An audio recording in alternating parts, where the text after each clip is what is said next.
या 2 जिल्हा परिषदेच्या मतदारसंघामधील भव्य हा मेळावा यशस्वीरित्या आयोजित केला, त्याबद्दल त्यांना धन्यवाद देतो। पत्रकारांच्या मागणीनुसार, अपेक्षानुसार आमचे जिल्हाध्यक्ष आणि बँकेचे अध्यक्ष बोलले नाही, पत्रकारांच्या आज्ञेने। थोडक्यात हा मेळावा फक्त 2 जिल्हा परिषदेच्या परिसरातील संख्या बघा, निवडणूक अजून नाही, ती एप्रिल मध्ये होईल लोकसभेची, आणि तरीही लोक मोठ्या संख्येने आली, म्हणजे या जिल्ह्यातील लोक कोणाच्या पाठी आहेत, कोणाच्या विचारसरणीला पाठिंबा देत आहेत, त्या आमच्या विरोधकांना आणि प्रसिद्ध माध्यमांना आपलं सांगावं। बांधवाला गेले काही 3 वर्ष जवळपास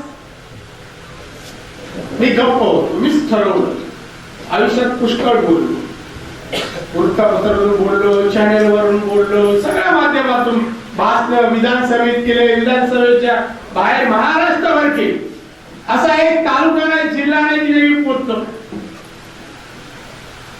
या जिल्ह्यापेक्षा गडचिरोली, चंद्रपूर, भंडारा, जालना अशा जिल्ह्यात गेलो ना, 25 आणि 50,000 खाली माझ्या सभा झाल्या नाही,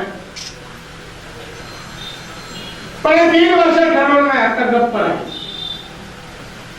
आज गांधीजी जयंती आहे, 3 वर्ष गांधीगिरी केली, गप्प नाही। बऱ्याच जणांनी फायदा उठवला, चला आता राणे गप्प नाही, त्याचा आपली लेखणी सुरू करूया, आपलं बोलणं सुरू करूया। मी बोलायचं बंद झालो, माझी कृती हात पाय डोळे नाही गप्प, मी नाही गप्प बसणार नाही। आणि म्हणून आता ठरवलं की आता उत्तर देणं भाग नाही, न बोलणारे बोलू लागले, अज्ञानी सुज्ञता व्यक्त करू लागले। गेली काही दिवस वृत्तपत्र मी पाहतोय जिल्ह्याची टीका, सीवर वकिलाने मला विचारलं बोलायचं 1 मिनिट, मी तुम्हाला 3 मिनिटं दिली, पण वकिलांना 3 मिनिटं दिली तर किती मिनिटं घेतली तुम्हाला माहिती आहे ना? वकिलाला बोलायला दिल्यानंतर डॉक्टरना पण द्यावं लागलं, त्यांनी विचार मांडले। हे विचारवंत आमच्या मंचकावर आमची सोबत करतात, याचा अर्थ काय समजावा एवढा तरी बोध घेतला। सिल्वर विरोध, विमानतळ विरोध, कासाडे गारमेंट इंडस्ट्री विरोध, अरे सगळ्यालाच विरोध, विमानतळाला विरोध, सीवडला विरोध, जैतापूरला विरोध। आता मग या जिल्ह्यामध्ये जी मुलं शाळेत आहेत, कॉलेजमध्ये आहेत, इंजिनिअरिंग कॉलेजमध्ये आहेत, ITI मध्ये आहेत, पॉलिटेक्निक मध्ये आहेत, त्यांनी शिकल्यानंतर नोकरीला कुठे जावं याचा हुशार बुद्धिमान पत्रकारांनी आणि विरोधकांनी उत्तर द्या। कुठे जावं?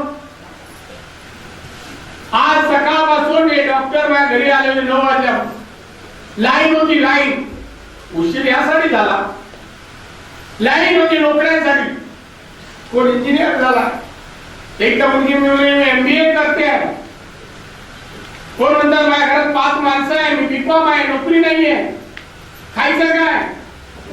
शिकलेले मुलं सोड, आज नोकऱ्या नाही आणि भावंडांची भूक सहन होत नाही, पण वनवन भटकतायत नोकऱ्यांसाठी। या सगळ्यांना पत्रकारांच्या घरी पाठवायचे, विरोध विरोध विरोध। एकमेव सिंधुदुर्ग जिल्हा या ठिकाणी आहे, या 35 जिल्ह्यामध्ये, सगळ्या जिल्ह्यात महाराष्ट्रात, पश्चिम महाराष्ट्रात बघतोय, विदर्भात बघतोय, तिथे पुढारी विदर्भाची बाजू घेतली, पत्रकार विदर्भाची बाजू घेतात, पश्चिम महाराष्ट्राची घेतली नेत्यांनी, पत्रकार सांगली, सातारा, कोल्हापूरच्या लोकांची बाजू घेतात।